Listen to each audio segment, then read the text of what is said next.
Bonjour les amis, aujourd'hui nous allons parler de géométrie sacrée, la culture et les géométries sacrées du monde.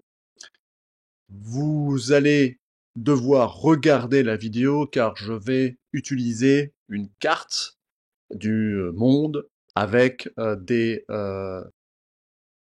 une cartographie des secteurs, des logos, des symboles. Donc, je vous invite à suivre la vidéo avec vos oreilles et vos yeux. Ça va être extrêmement intéressant. Donc, voici la carte que vous pouvez voir derrière moi.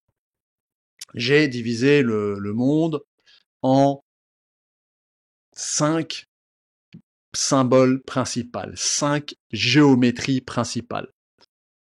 Vous avez la géométrie ronde, c'est celle de l'Asie, de la Chine, pour faire simple. Quand je dis Chine, c'est euh, toute, toute l'Asie. Alors c'est le rond du taoïsme, du yin et du yang, qui s'oppose bien sûr en Chine également au confucianisme d'une certaine manière qui est lui un carré. C'est-à-dire que le rond, c'est bien sûr les cycles de la vie, c'est la rondeur, c'est le taoïsme, qui, pour que vous le compreniez, s'inscrit non pas contre la nature, mais avec la nature et par la nature. Alors qu'est-ce que ça veut dire? Je vais vous donner un exemple simple pour le comprendre, c'est celui du barrage, ou tout du moins des crues. En Chine, il y a eu, comme vous le savez, le confucianisme et le taoïsme qui a donné le shintoïsme dans toute la région. Alors, principalement, ça va être quoi la différence? C'est ce que vous voyez ici, donc le rond dans un carré. Qu'est-ce que ça veut dire? C'est tout simplement que le confucianisme est plutôt carré et lui il va dire que s'il y a des crues, eh bien il faut faire des barrages, il faut aménager les rivières, construire des bancs, etc., voire détourner les rivières. Donc c'est l'esprit carré, l'esprit un petit peu dont on va entreprendre, on va modifier la nature, on va la modéliser à notre volonté, on va la soumettre.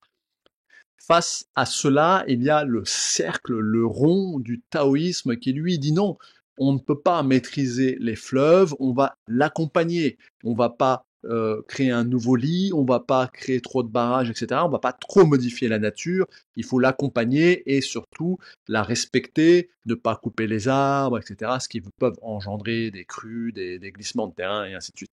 Donc le taoïsme, c'est un cercle, il ne va pas vouloir, il n'a pas la volonté de modifier la nature, mais s'inscrit avec la nature. Alors, bien évidemment, je simplifie, j'oublie certainement beaucoup de choses. C'est pas un doctorat, hein, c'est une vidéo YouTube.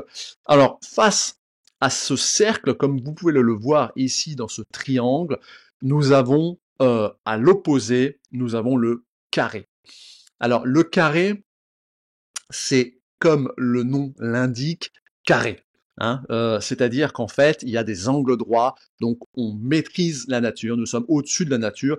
Et vous voyez, alors sur la carte, vous voyez, il y a des emprises. Hein, le jaune qui est la Chine, ça va jusqu'à l'Amérique, ça englobe tout, hein, bien évidemment, puisque c'est les mêmes peuples. C'est un peu la même philosophie. Hein, les Amérindiens ou autres ont à peu près le même concept de vivre avec la nature et pas contre la nature.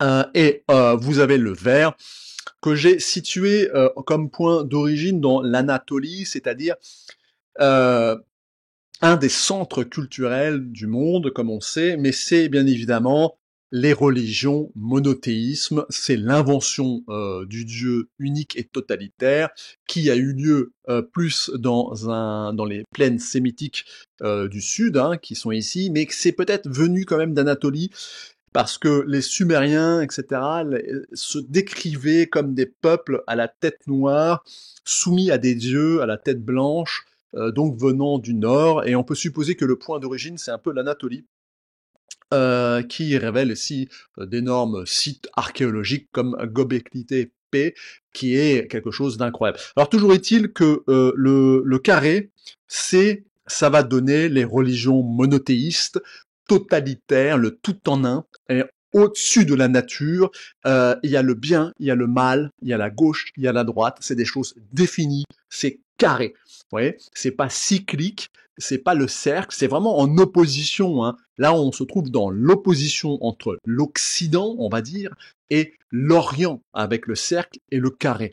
Et c'est intéressant de le comprendre parce que c'est assez profond. Alors bien évidemment, j'ai mis un cercle dans le carré, on va le comprendre après parce que tout n'est pas blanc, tout n'est pas gris, tout n'est pas blanc, tout n'est pas noir, je vais dire tout est gris. Il y a des mélanges. Alors vous voyez, bon ça c'est le vert, le cercle vert qui a bien évidemment s'est diffusé, hein, ces religions monothéistes se sont diffusées à travers le monde. Vous avez ensuite ce que j'ai mis ici en Guinée, j'ai mis un rectangle.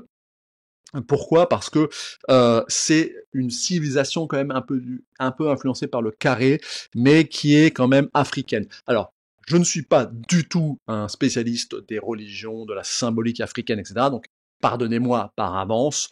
J'ai cité l'empire du Mali, etc., qui a donné Tombouctou après, etc., le grand roi Moussa, et ainsi de suite. C'était un des centres culturels d'Afrique, bien évidemment. Il y en a plus, hein, il y a l'Éthiopie, etc.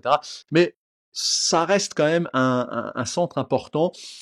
Et il est influencé par le carré, mais il y a quand même une différence. Il est rectangulaire, il s'adapte plus, c'est africain. Et j'ai mis à l'étoile à l'intérieur, l'étoile à 5 branches, qui est un synonyme de, si j'aurais pu mettre des symboles plus africains, mais bon, comme je m'y connais pas trop, j'ai laissé un petit peu ça comme ça. Et ensuite, vous avez, bien sûr, le svastika au sommet du triangle en opposition au sommet du triangle et en opposition au double triangle de l'Inde, quand on terminera avec celui-là. Donc le svastika, c'est bien évidemment la culture par définition indo-européenne. Vous pouvez aller voir toutes mes vidéos sur les sujets, qui, vous voyez, le cercle bleu, là, s'étend sur toute l'Europe, mais également le nord de l'Inde et une partie de l'Asie, puisqu'il y avait les peuples indo-européens se sont également déplacés à l'est avec les momies du Tarim, par exemple, on le sait aujourd'hui. Et cette culture, cette symbolique, le svastika, qui peut être représenté comme ici ou opposé, etc., il y a beaucoup de sens. Alors, on retrouve aussi ce symbole en Amérique, hein, chez les Navarros, par exemple. Mais allez voir ma vidéo sur l'étoile polaire, j'explique un petit peu pourquoi. Alors, ce symbole est très important, c'est un symbole de roue solaire qui tourne, donc c'est quand même un symbole cyclique et dans un cercle. Mais attention, le svastika, comme vous le voyez, est un carré. Est un carré, hein, si on dessine tous les bords, c'est un carré, mais un carré qui est dans une rotation, dans un mouvement. C'est pas un carré figé comme le carré du monothéisme. C'est un carré dynamique. Il y a une dynamique dans ce symbole que je le rappelle, hein, c'est le symbole de la paix. Ça faites un peu signe d'intelligence ou de bonne volonté. Je ne prône pas ici la politique hitlérienne, bien évidemment, bien au contraire. Mais ce symbole, très intéressant, est sans doute originaire de là où je l'ai placé, c'est-à-dire de Sibérie, on va dire occidentale. Voilà, ce symbole est extrêmement puissant, il accompagne tous les peuples indo-européens et qui vont se déplacer jusqu'en Afrique du Nord. Alors, sur l'Afrique du Nord, pour revenir à l'Afrique, j'aurais pu aussi parler des Berbères, etc. Mais une fois de plus, je ne suis pas trop spécialisé, mais il y a des symboliques fortes, bien évidemment. Et en opposition, alors en opposition pas forcément, en complément tout du moins, il y a ensuite en Inde, bien sûr, un des grands centres culturels du monde, le triangle et le double triangle, ce que certains appellent l'étoile de David, mais qui en fait vient d'Inde. Hein, c'est un symbole qui a été adopté par les juifs et les sionistes notamment, très tardif. C'est pas du tout quelque chose qui est d'origine, on va dire, sémitique. Alors, ce double triangle est extrêmement puissant. C'est donc toute la partie rouge que vous voyez sur la carte et qui va jusqu'en Amérique centrale. Je vais y parler après. Je vais parler un petit peu de ça après. Alors, bien évidemment, l'Inde est l'origine de nombreuses religions, les Védas, mais pas que, le bouddhisme plus tard, et ainsi de suite. Et ensuite, il y a aussi la vallée de l'Indus, qui est entre guillemets, indo-européenne, qui a aussi beaucoup de symbolique et qui était en contact avec, on va dire, euh, Sumer, voire jusqu'à la pointe de l'Afrique, voire même l'Afrique du Sud plus bas. Cette civilisation indienne au sens large, ici je rentre pas dans des détails, hein, est une civilisation extrêmement importante. Donc ce double triangle, ça représente bien sûr les forces opposées, comme le yin et le yang. Ce n'est pas un carré, ce n'est pas un cercle, c'est le troisième grand symbole avec le svastika qui est au-dessus,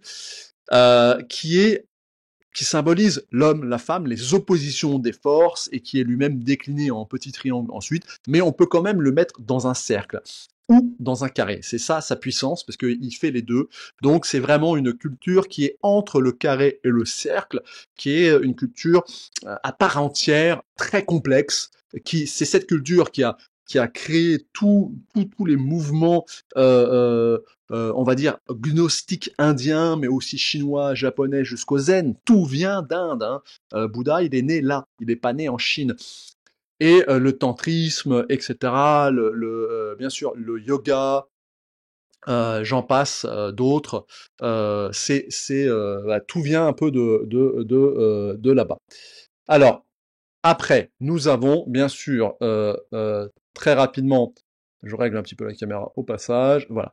Nous avons en opposition de ce triangle, je redis, hein, enfin aux quatre coins de ce double triangle un peu isocèle, vous avez à gauche donc l'Occident au sens large, hein, au sens large, Occident incluant une partie de l'Afrique du Nord, une partie euh, du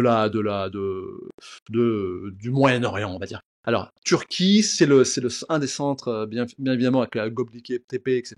C'est le carré, c'est les religions qui vont devenir monothéistes, c'est-à-dire c'est l'invention du Dieu unique, le Dieu supérieur, le Dieu hors tout, celui qui a tout créé, donc il ne fait pas partie du monde, il est hors monde, hors nature, et c'est carré. Hein, il y a le bien, le mal, la gauche, la droite, l'homme, la femme. Voilà, c'est carré, hein, comme on dit l'expression. Mais il y a aussi, bien sûr, dans ce carré un cercle, voire une étoile. Toute géométrie pouvant rentrer dans ce carré. En opposition directe, mais ça c'est la culture occidentale. Hein. En opposition directe, vous avez le cercle, la culture asiatique générale, extrême orientale, c'est le yin et le yang, c'est le cercle. Vous voyez d'ailleurs en dessous, j'ai mis aussi la symbolique divinatoire chinoise, hein, qu'on retrouve aussi sur le drapeau coréen, etc., etc. Ce sont d'autres symboles hein, intéressants.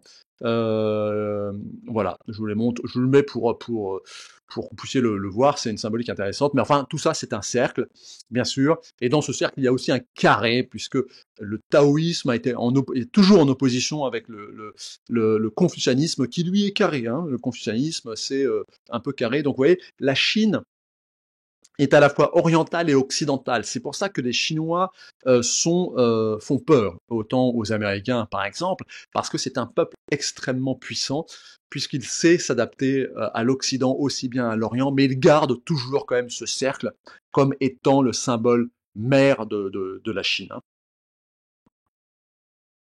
Le cercle symbolise quoi? Il symbolise notamment donc les espaces cycliques, le monde cyclique, hein, la réincarnation, et tout est répétitif. Il n'y a pas quelque chose de carré comme en Occident, qui est lui sur une histoire plus linéaire. Alors, ensuite, vous avez, comme je l'ai dit tout à l'heure, le svastika, qui est vraiment le symbole indo-européen par définition, qui est à la fois un carré et un cercle. Avant que nous devenions monothéistes, nous étions païens et nous avions, bien sûr, comme tous les peuples indo-européens, la Trinité qui est païenne. Hein, c'est une des dernières traces du païen dans le catholicisme.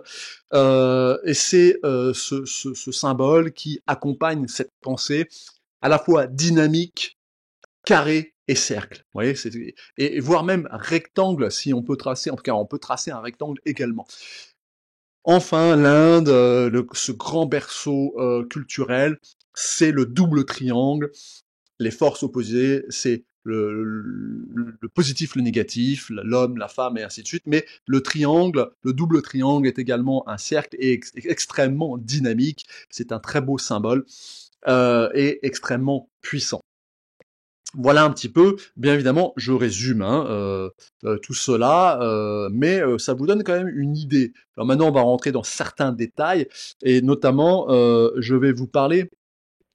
Vous voyez cette ligne un petit peu imaginaire noire qui s'inscrit dans pas mal de temples qui vont, alors je vais vous les citer, hein. Ça c'est l'île de Pâques tout à fait en bas à gauche, au sud, pour nous au sud-ouest, mais enfin en réalité c'est plutôt à l'est, mais bon, dans le Pacifique, tout là-bas, ici, donc ça c'est l'île de Pâques, hein, voilà. Ensuite, la ligne continue vers des sites assez incroyables. C'est Nazca, Machu Picchu, etc. en Amérique du Sud. Vous continuez, hein, vous arrivez à Tassil El Hadjer en Algérie, qui est un site assez incroyable. Après, vous avez Siva, Gaza, bien sûr, les pyramides, hein, avec ici l'Ankh, très symbole dont je vais reparler un petit peu, très très puissant. On continue, vous avez Petra, ensuite vous avez Persepolis en Iran. Ensuite, en Inde, ici, pardon, vous avez Mohenjo-Dara, après Khajuraho. Ensuite, vous arrivez en Birmanie avec Phia, et ensuite Sukhothai en Thaïlande, et bien évidemment Angkor au Cambodge, qui est un centre religieux extrêmement important. Et ensuite, tout là-bas dans le Pacifique, vous avez les îles Anaitun Island. Alors, ça, c'est quelque chose d'assez intéressant. C'est une ligne qui traverse le monde et qui a été théorisée par quelqu'un d'assez intéressant. Donc je vais vous montrer ça dans une autre vue, ici dans un globe terrestre. Alors, cette entre guillemets ligne, je dis imaginaire, c'est pas imaginaire, d'accord? Vous voyez, alors je vous circule un petit peu la planète. Vous voyez, elle traverse, enfin elle touche tous les grands sites de la planète. Alors, ça a été théorisé par un monsieur, alors je vais retrouver son nom, qui s'appelle, voilà, donc ça c'est par exemple au Cambodge, on va les voir encore, si vous le voulez. Voilà. Alors, hop. Voilà. Voilà, ça c'est le site d'Angkor vu du ciel, vous voyez, c'est assez particulier, c'est sur un axe, il y a des douves, entre guillemets, qui représentent les océans du monde, et ensuite, bien évidemment, ici, vous avez euh, les tours d'Angkor qui représentent le mont Meru, etc., etc. Voilà, donc ça c'est un des sites magnifiques, hein, dont cette ligne qui est un ancien équateur, un ancien grand cercle. J'ai juste vous retrouver le nom de ce monsieur qui s'appelle non, bon, je l'ai pas en tête, mais c'est pas grave. Alors un petit instant, je vais essayer de vous le retrouver quand même. J'aurais dû le noter. Bon, je vous le mettrai dans les commentaires en bas. Mais c'est la théorie, si vous voulez, c'est la théorie une théorie des anciens sites, hein. En fait, cette ligne contiendrait tous les anciens sites créés, mais bien avant notre ère, hein. On parle ici de millions d'années, hein. C'est un peu ce que Graham Hancock, etc. Disent. Et en fait, l'équateur, en fait, la Terre, il y a des millions d'années, hein, etc., a eu un changement de rotation, d'accord, ce qui est tout à fait scientifique, hein. Et en fait, ce grand cercle là, si j'oriente un petit peu le globe, le grand cercle là maintenant est l'équateur, vous voyez. Et en fait, tous les temples auraient été construits sur cet équateur. Vous voyez, une question symbolique, une question peut-être liée aux astres, à la culture des planètes extraterrestres ou autres, hein. Et bien évidemment, c'est quelque chose qui est en ligne avec cette idée des anciens constructeurs et qui aurait donné une explication de ces constructeurs. Voilà. Alors j'essaye de chercher en même temps. Alors ce que je vais faire, c'est que je vais vous mettre en pause et je vais trouver le nom. Donc tout de suite. Alors, il s'agit de Jim Allison, que vous pouvez retrouver dans beaucoup de recherches sur Google, hein.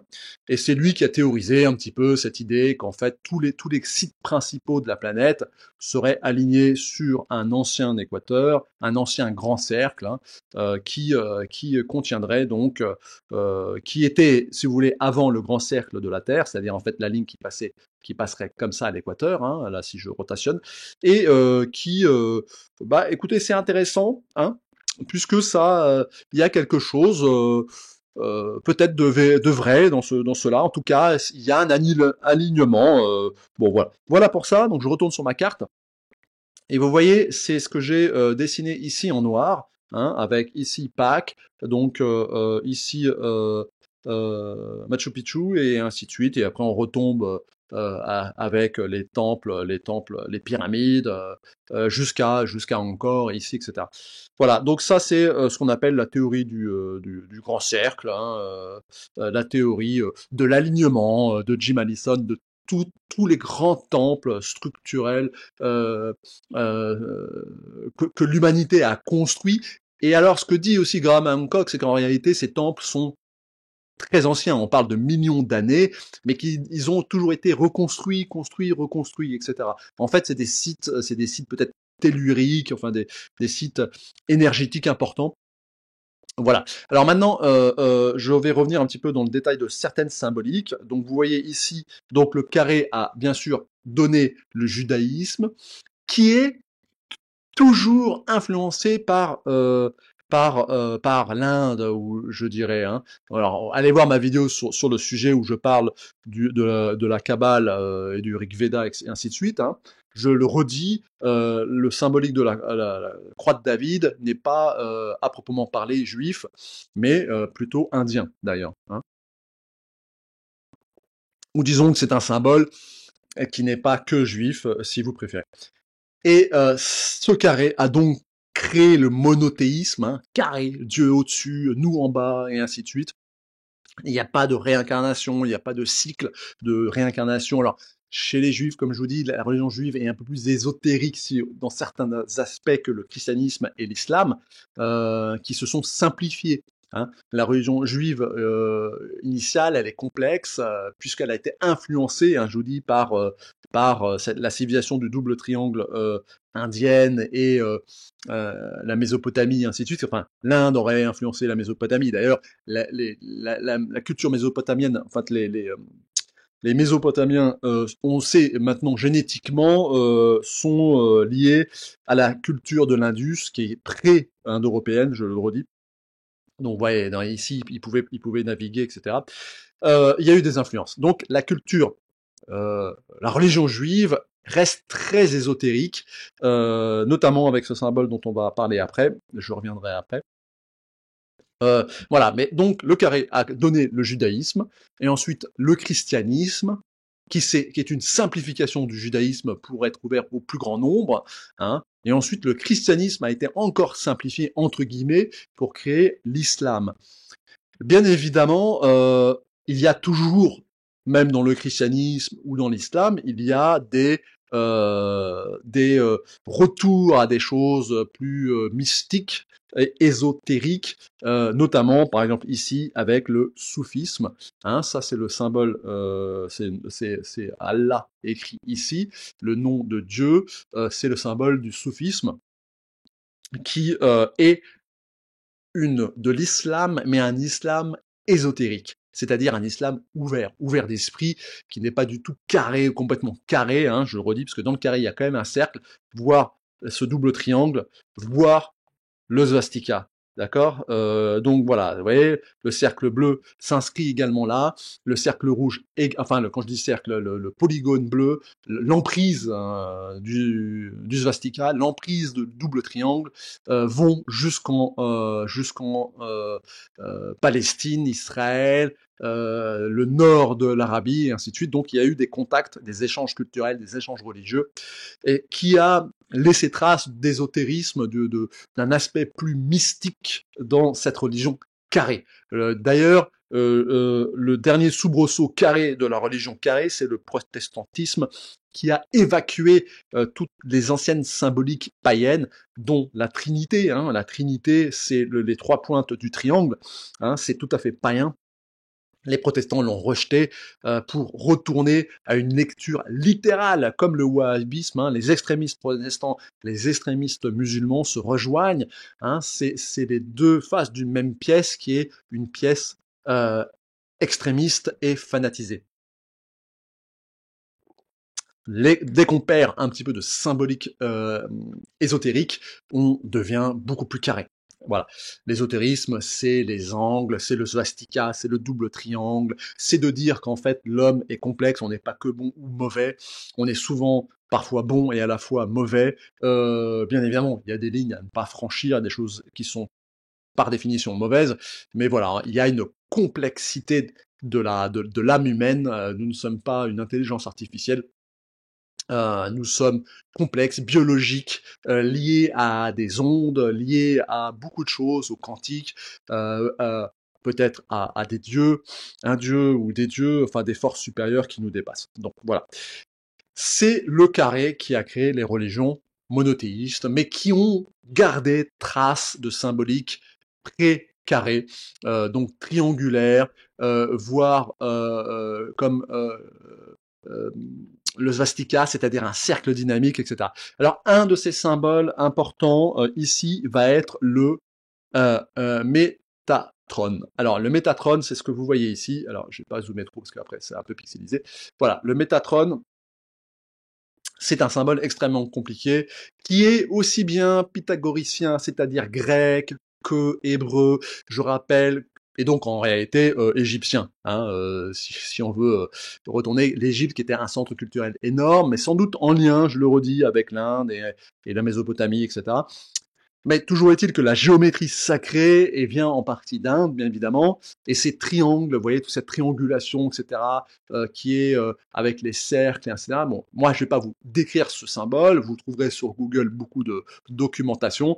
Il y a aussi le double triangle à l'intérieur, mais disons que c'est quelque chose qui est né dans ce foyer, hein, le foyer ici, c'est-à-dire gréco-égypto palestinien. Quand je dis palestinien, c'est au sens sémite, c'est-à-dire aussi bien juif que palestinien musulman aujourd'hui. C'est la cananéen, si vous préférez, au sens large. Voilà. Cet ensemble a créé cette notion de, notamment les Grecs ont beaucoup participé à ça. Je rappelle que, par exemple, l'idée d'une âme immortelle n'est pas du tout juive, mais elle est grecque. Les Juifs anciens ne pensaient pas que l'âme était immortelle, ils pensaient plutôt qu'il y avait des réincarnations, il y avait du bien, du mal, etc. Mais voilà, l'âme immortelle, la pensée de cette âme immortelle, etc., est venue plutôt de Grèce, elle-même peut-être influencée par l'Inde, ou tout de moins par ces attaches qu'il y avait à Sumer, les anciennes civilisations, également en Anatolie, avec les anciens sites de Göbekli Tepe. Göbekli Tepe, c'est moins 10 000 ans. C'est 10 000 ans. D'accord? C'est 10 000 ans. C'est absolument aberrant. C'est quelque chose d'incroyable. Alors voilà un petit peu pour cette symbolique. Ici, bien sûr, l'encre, ici, bah, vous reconnaissez la forme de la croix chrétienne. Hein, elle n'est pas née par hasard. Bien sûr, le christianisme Rome, qui a été à la source.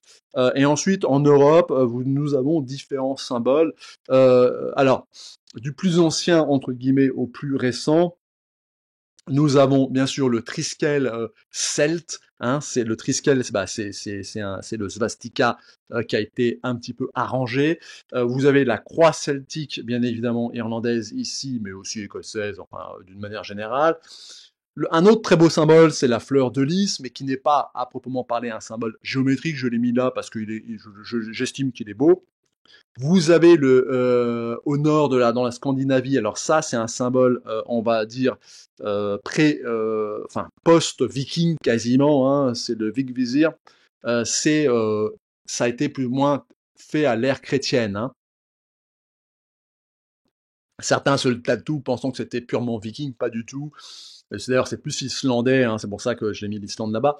C'est une boussole pour ne pas se perdre entre le mal, le bien, etc.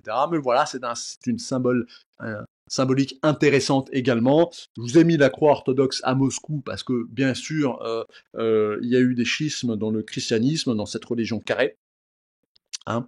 Et après, ici, je vais parler un petit peu de, entre guillemets, l'Atlantide.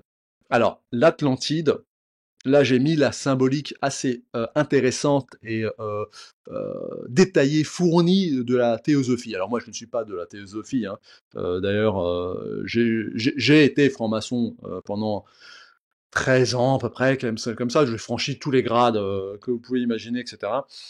Et j'ai rien découvert d'extraordinaire, hein. C'est un club plutôt de bourgeois qui cherchent euh, à développer certaines connaissances un peu mystérieuses, etc. Mais voilà, c'est très bon enfant.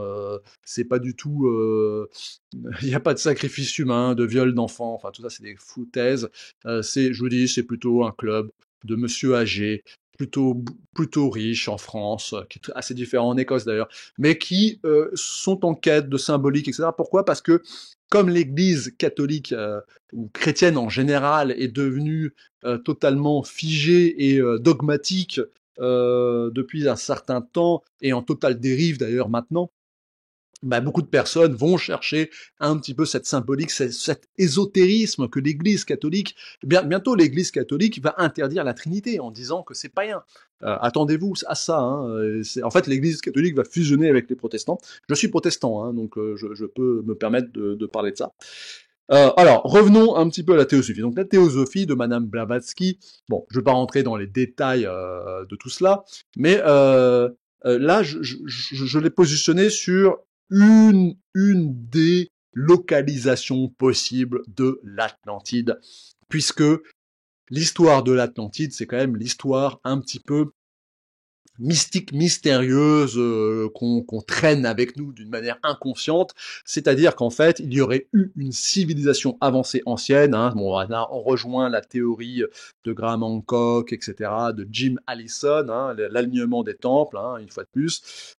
Et donc, cette civilisation ancienne, avancée techniquement, au point de vue technologique et spirituel, a sombré peut-être pendant justement l'inversement des axes de la planète. En tout cas, il y a eu un cataclysme et elle a disparu. Mais elle n'a pas totalement disparu parce qu'elle se serait répandue, il y aurait eu des poches de survie qui se seraient répandues un petit peu en Égypte, un petit peu en Europe, un petit peu en Amérique du Sud, voilà, etc. Toujours est-il que la symbolique de la théosophie, qui n'est pas à proprement parler une église, mais bon, vous avez le svastika en haut, le Om. Ça c'est le Om ici, d'accord? C'est indien, c'est pas de l'arabe. Donc le Om, vous savez quand les moines indiens ou même bouddhistes prient, il y a toujours ce Om. Voilà, c'est une vibration à un certain niveau précis. Le svastika, qui est un symbole universellement reconnu de paix, très beau symbole, très puissant, dynamique. Vous avez ensuite l'anque égyptienne, ici la croix égyptienne, qui est la croix de la vie, etc., etc. Allez voir des vidéos sur le sujet. Et vous avez le double triangle ici entrelacé, donc la symbolique très forte des opposés, hein, du mâle, du femelle, du négatif, du positif, etc., mais entrelacé, encore plus symbolique, entouré par le serpent, donc le cercle qui se mord la queue. Voilà, donc vous voyez, ça c'est quand même une symbolique assez poussée, assez intéressante. Et c'est un petit peu là-dessus que je vais conclure. Pour résumer, vous avez sur cette carte beaucoup d'informations. Je vous invite à partager cette vidéo car elle est riche en informations. Pour résumer, nous avons principalement 4 grands foyers culturels. Alors, ne soyez pas vexés si je ne parle pas du vôtre. L'Africain, je le mets en 5e. Ce n'est pas un classement d'ordre de supériorité à infériorité. C'est tout simplement par type de grandeur impact plutôt sur les civilisations du monde, d'accord? Donc vous avez la civilisation asiatique, chinoise, hein, pour faire simple au sens large, mais en fait, le Japon, la Corée, etc., sont toutes influencées par la civilisation chinoise, qui est le cercle, le taoïsme, le yin et le yang, le cercle, qui contient à l'intérieur un carré, car il y a le confucianisme tout de même, et ça c'est la la double casquette, si je peux parler ainsi, des Chinois, qui sont bien évidemment orientaux, totalement asiatiques, mais qui comprennent la culture occidentale, alors que nous ne comprenons pas leur culture. D'accord? C'est parce qu'ils ont ce double aspect taoïste et confucianisme. En opposition directe, hein, vous avez le carré. Donc, on va dire l'Occident au sens large, le monothéisme. À un moment donné, il a été décidé que Dieu nous a créés, c'est un être supérieur, hors nature. Or, il ne fait pas partie de la nature, puisque c'est lui qui a créé la nature de ex nihilo, si vous préférez. Donc, c'est une force éternelle, extérieure, etc. Et lui a défini un monde carré, l'homme, la femme, les humains, les animaux, le jour, la nuit, le bien, le mal, etc., etc. Donc ça, c'est la civilisation occidentale, c'est ce qui nous les occidentaux, alors occidentaux, pas au sens américain hein, d'aujourd'hui, hein, occidentaux au sens de la culture européenne occidentale qui va de Moscou à Brest, hein, pour faire simple, c'est les blancs, hein, pour faire encore plus simple. Nous sommes quand même imprégnés par cet aspect-là qui a créé les plus grandes guerres, mais aussi les plus grandes inventions. Hein. On est capable du pire et du meilleur parce qu'on est carré. On est carré, on suit des systèmes de méthodologie, de développement, de science, etc., etc. Mais il y a tout de même dans ce carré le cercle initial de ce symbole-là, le svastika, qui est un cercle dynamique, mais qui est quand même un peu carré. On n'est pas totalement oriental, on n'est pas totalement dans le carré pur, dans le cercle pur du yin et du yang, mais voilà, il y a en nous un cercle. C'est à nous de le retrouver. Hein. On ne peut pas être que carré. Il y a par moments nécessité de redevenir rond, de revoir le monde en cercle, avec cette dynamique du svastika, qui est, je rappelle, le symbole de la paix, de l'harmonie. En opposition, vous avez la culture sans doute la plus complexe au point de vue ésotérique, c'est l'Inde au sens général, védique et pré-védique, c'est le double triangle, hein, les oppositions des énergies, qui peut être entrelacées ou pas, c'est là, on est au sommet, hein, c'est le cas de le dire avec l'Everest, on est au sommet de l'ésotérisme, c'est le tantrisme, enfin voilà, c'est l'Inde est la source universelle euh, de l'ésotérisme. On peut le dire. D'ailleurs, c'est l'Inde qui a apporté le bouddhisme en Chine. Hein. Alors attention, hein, le taoïsme n'a pas de lien avec l'Inde, hein, uniquement le bouddhisme. Mais le bouddhisme a tout de même influencé le taoïsme et le confucianisme chinois. L'influence indienne est énorme. Hein, ça va jusqu'à Angkor, jusqu'en Malaisie, etc. Bien évidemment, l'Inde était en contact avec avec la Mésopotamie, avec les peuples mésopotamiens. Il y avait des contacts à l'époque de la vallée de l'Indus. La vallée de l'Indus, c'est moins 8000 ans. Alors effectivement, Göbekli Tepe, etc. En Anatolie, c'est 10 000 ans, mais enfin, on est quasiment dans les mêmes périodes. C'est le début, si vous voulez, de l'agriculture, de la sédentisation des mondes. C'est-à-dire, on passe d'un système d'hommes nomades, hein, nous étions nomades. Hein, le svastika, c'est tout à fait nomadique, à des systèmes urbains.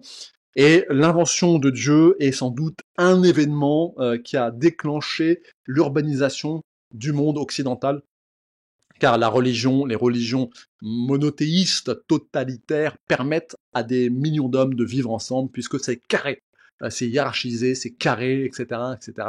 Ce qui est beaucoup plus complexe ici en Inde, et c'est pour ça que l'Inde est en soi beaucoup plus, entre guillemets, chaotique que l'Occident, parce que c'est une religion qui n'est pas carrée.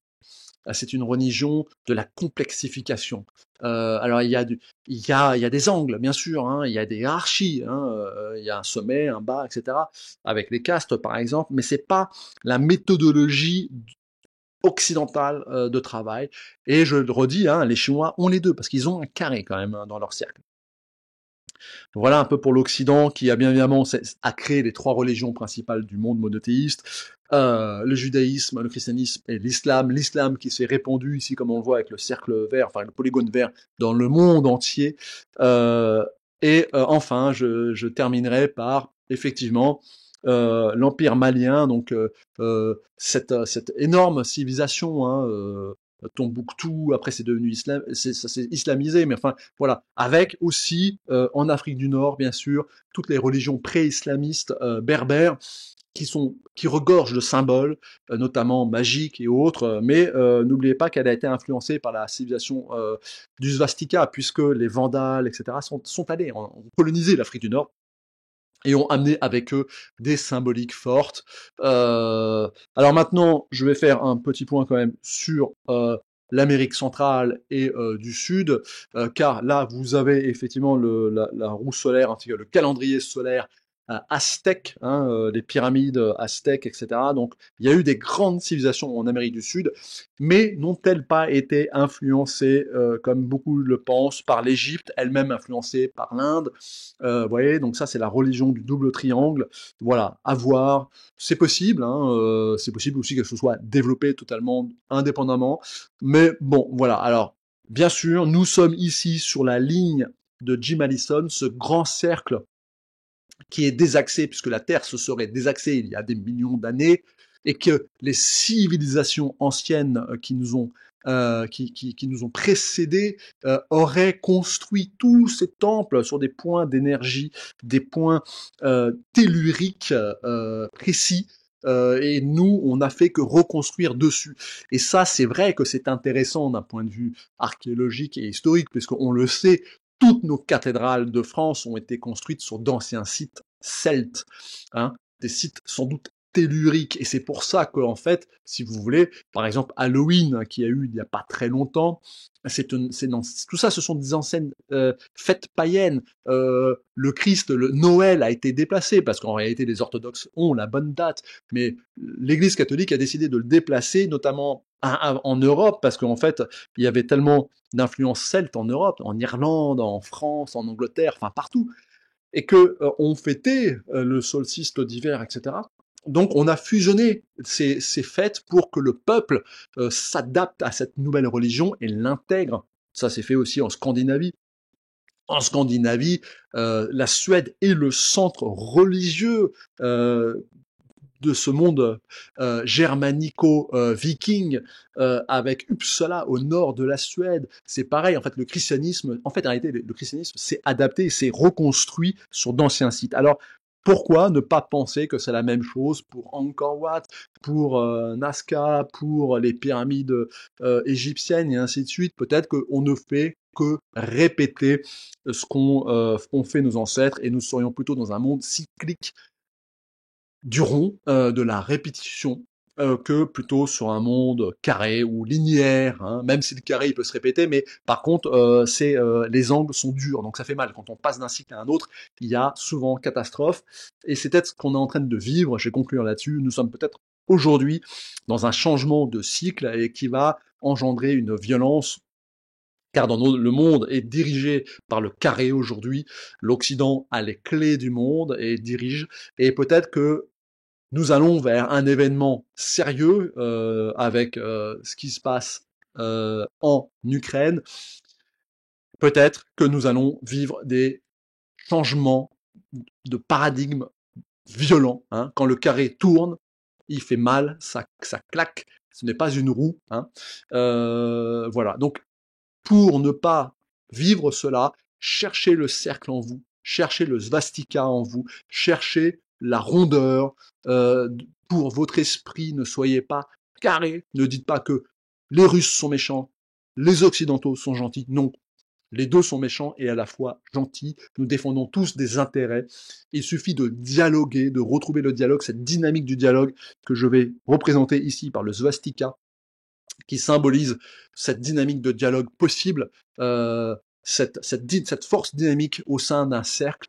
Voilà, à nous de rebrancher les téléphones et de nous parler, et en espérant que les changements politiques aux États-Unis vont pousser le monde vers une paix, je dis pas totale, car la paix totale n'existe pas, mais au moins une paix qui ne va pas, une guerre qui ne va pas tendre vers la destruction du monde nucléaire, qui est tout à fait possible, et qu'on va prendre du recul, devenir un peu plus rond, avoir un peu plus de rondeur, peut-être de féminité, n'ayons pas peur de le dire, pour prendre un petit peu de recul et nous dire que la vie vaut peut-être la peine d'être vécue et de ne pas détruire l'avenir des futures générations.